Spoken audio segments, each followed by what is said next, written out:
Hello, and welcome back to Diecast Graveyard. My name is Paul. Thanks for joining me today. Up today we have a restoration of a HotWheels Dixie Challenger. Now this car is almost identical to a Roger Dodger, except it doesn't have that big massive engine sticking out of the hood. We got a few things we want to do to this car to make it really sweet. We're going to replace the black wall wheels with some red line wheels, and we're just going to put some great clear coat on there over the decals and make it look really sharp. So go ahead, sit back, grab your favorite adult beverage, and if you don't drink, have a Coke or a cup of coffee or some water, but sit back and relax as we do today's restoration. Let's go ahead and get started with today's build.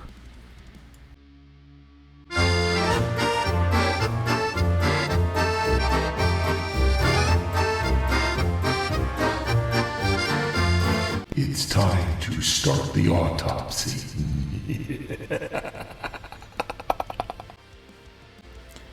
I've already drilled out the post. Let's take the car apart and see what we got here.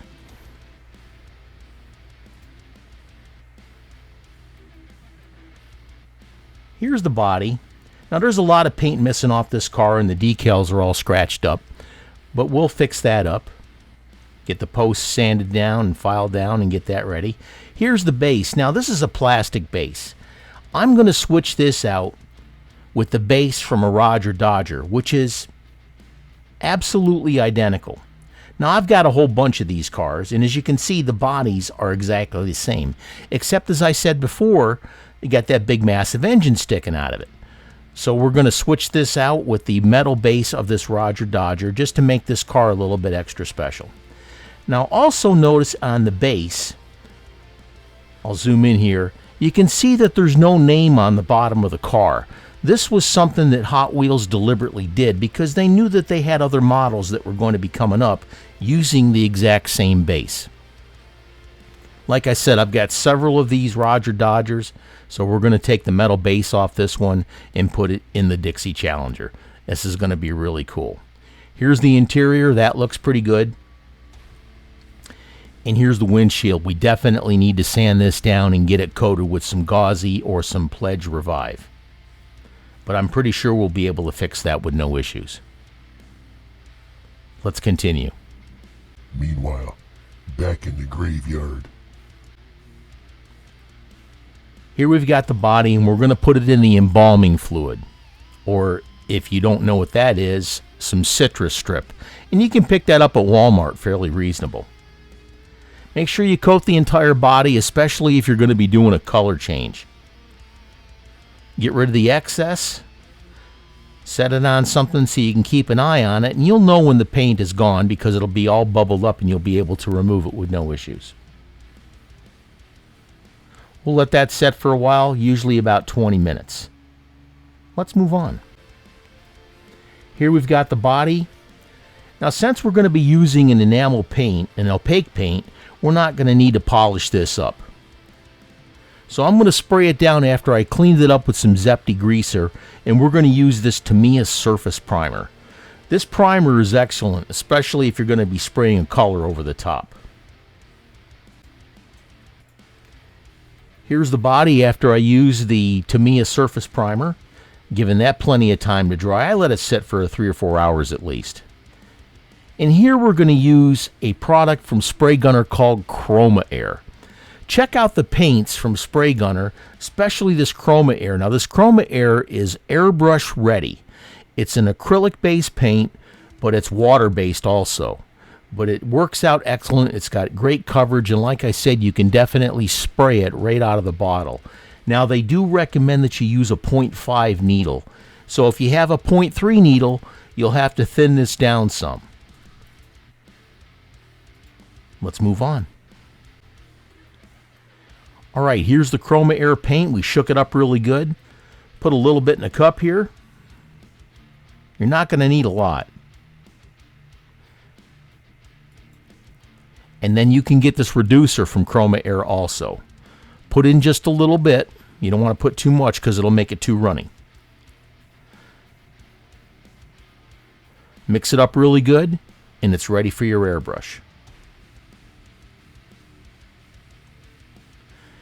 Now sometimes I'll use these little hors d'oeuvre toothpicks. I do have a battery powered paint mixer that I like to use, but just make sure that it's mixed up really well.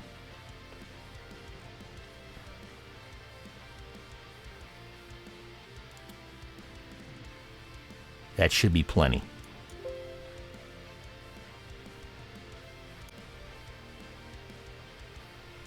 Looking good. Don't forget to hit that subscribe button and click on that little bell to be alerted to any future videos that come out. If you're getting anything out of these videos, please mash that like button. This helps me produce more content for you. I always put a little bit of the thinner or the reducer in my airbrush and run it through first. I don't like to put paint through a dry gun, so I like to lube it up first and put it in there. Now we're ready to go.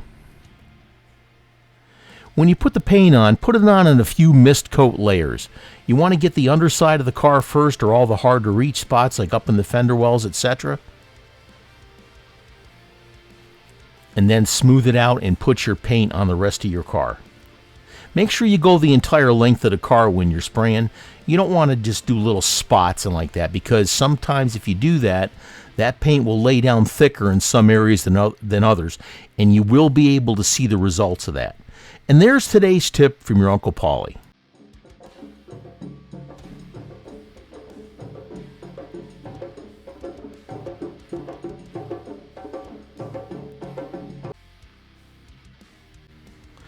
Like I said, make sure you go the entire length of the car and don't put it down too thick. You can always come back in and put more paint over it, but if you put too much, it'll be on there too thick and it'll start to run. And you don't want that to happen, because you'll have to strip it down and do it all over again. Let it dry 10 to 15 minutes between each coat.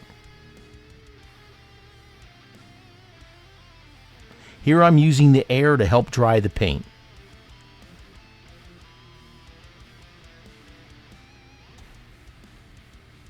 This is going to look really nice when it's done. Now, I could have done this in Spectre Flame Orange, but maybe next time I do one of these I will. Let's move on. Okay, here's the paint after I put it down. I put down several layers, and that turned out really nice. We're going to let that set overnight. Someone is being exhumed.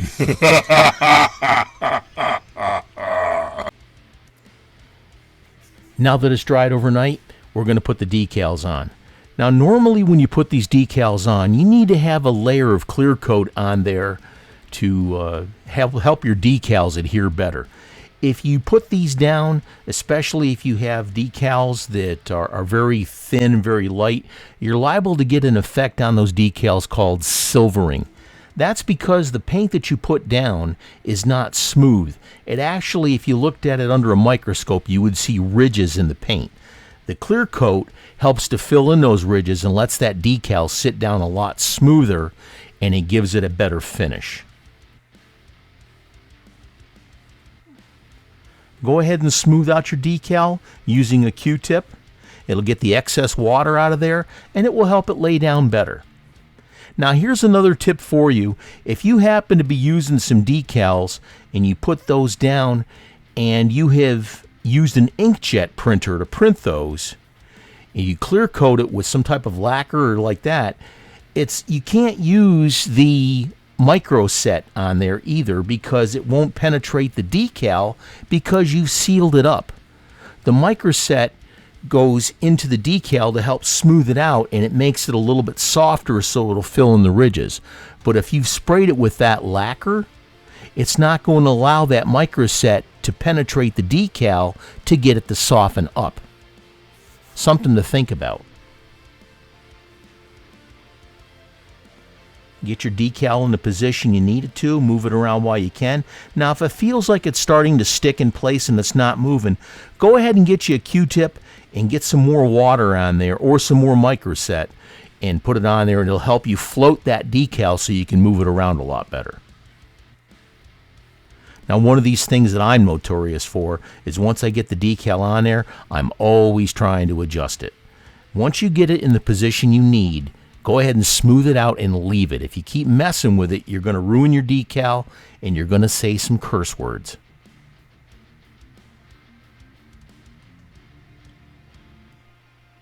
That's looking pretty good.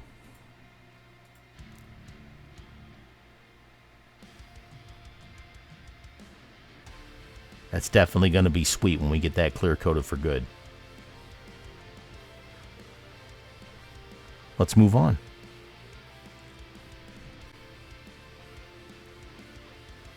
All right, we've let the decals set for at least 12 hours. You want all that water or whatever you use, the microset, etc., to evaporate underneath. If you spray clear coat over a decal that's been put and it's still wet underneath, it's going to raise on you and it's going to ruin your paint job. Get the inside again, all the hard to reach areas up into the fender well, etc., and get a really nice clear coat on there. Again, put this down in a few light mist coats and then come back in and get your saturation coat, and that's when it's going to look like glass for you.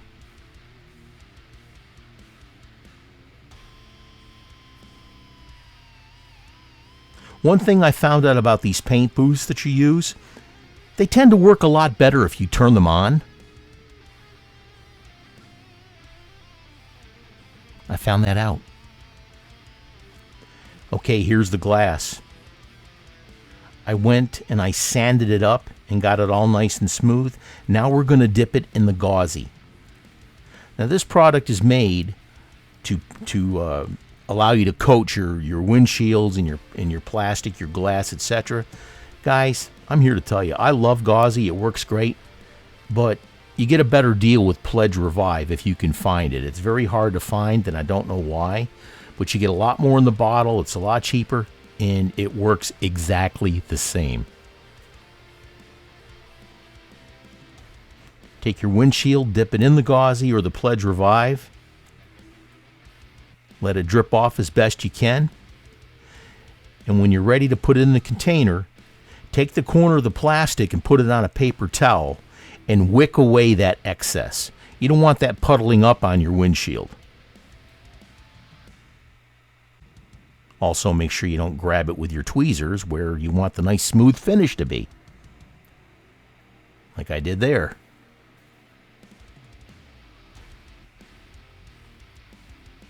Get rid of the excess. And there's a goober on there. Let's do it again. It just doesn't want to cooperate today. There you go. Again, touch the corner to a paper towel, suck away that excess fluid, and then set it in your container. Now go ahead and put that little cap back on so you don't spill your gauzy, and then put the cap over the top of your windshield so you don't get any dust bunnies on there or something like that. Set it off to the side. I'd let it definitely sit at least half a day, if not longer. Here we've got the base. We put some brand new bearings on there because, like I said, we're going to take away the black walls. We're actually going to put red lines on there. I used some piano wire and I put these bearings on there and squeezed the ends off and then trimmed them up so they wouldn't interfere with the wheels. And then I super glued them in place.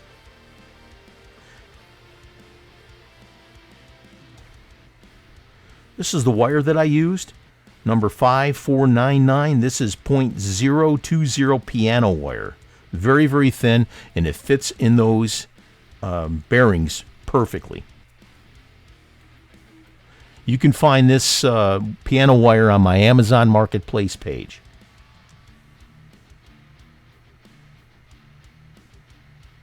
That's rolling nice and free, and it looks fantastic. Now I got 2 large wheels for the back and 2 medium meats for the front. Let's go ahead and put those on. Now it is a little bit loose on these bearings for some reason.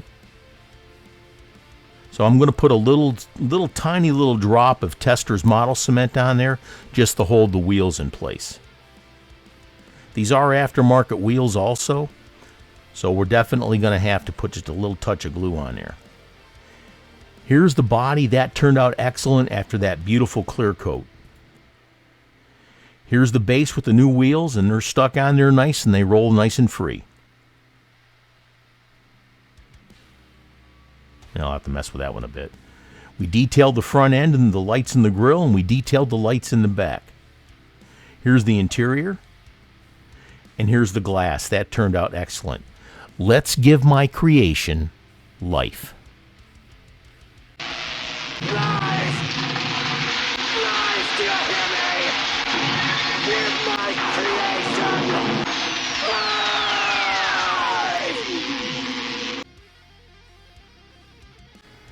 And here's what we started with. This Hot Wheels Dixie Challenger. It was missing a lot of paint, and I decided to switch out the wheels, those Blackwall wheels, for some nice brand new red lines from the Redline shop. And check out the Redline shop at redlineshop.com. We painted it a beautiful orange paint of Chroma Air from the nice folks at Spray Gunner. Check out their complete line of paints there with their Chroma Air. They've got some beautiful opaques. They've also got some brand new metallics. So check out what they have to offer also. We put some nice decals on there, and then we clear coated it with clear coat from Diecast Graveyard. Check out the clear coat system at diecastgraveyard.com if you want your car to look like glass. Just follow the directions on the bottle. But this was a lot of fun. I really enjoyed doing this for you. And let's go ahead and see what the final result is. And here's what we got to. Look at how beautiful this car turned out with the detailed lights in the front and the back, the grille in the front, the beautiful decals there that I recreated, and also that orange paint from Chroma Air and the folks at Spray Gunner. This was a fantastic restoration, and I truly enjoyed it. Like I was telling you before, if you're getting anything out of these videos, go ahead and mash that like button, hit the subscribe button, and it'll help me produce more content for you. We've got a lot more videos coming up, and like I said, folks, and I always say in every video, you can do this too. If you follow the things that I'm explaining to you on these videos, and there's a lot of other folks out there, you know, don't just watch mine, watch some of these other videos out there, like Paul from Fat Guy Productions. Check out Tom at Spork Syndicate, Andrew at Maple Leaf Customs, and there's so many more. But check out their videos, subscribe to those folks too. They've got a lot to offer you. I want to thank you for joining me today on Diecast Graveyard. And again, like I told you, I had a lot of fun doing this restoration for you. Please subscribe, and we'll have some more videos coming up for you really quick. Thank you so much for watching today's video, and cheers.